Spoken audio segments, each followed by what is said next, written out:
Welcome to the Tech Egg. Don't get scrambled. Enjoy the video. You start by preparing the phone, backup essential data, enable developer options, and USB debugging. Once done, make sure you have the iOS emoji font file and a trusted emoji installer APK on the device. Install a capable file manager so you can move files without relying on cloud transfers. You will grant permission to install from unknown sources. This is necessary because the modified font and installer aren't in the Play Store. Move the emoji font to an easier-to-find folder before continuing. Now you install and apply the font.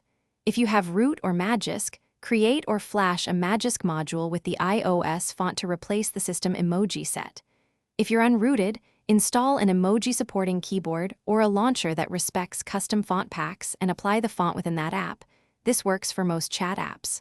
Once applied, reboot the phone to ensure cache clears and the system loads the new font. After reboot, open multiple apps to confirm consistent rendering. To finish, verify every app shows the new emojis and clear app caches for messaging apps if icons still look old. If you encounter crashes or layout issues, remove the font or disable the Magisk module, then restore your backup.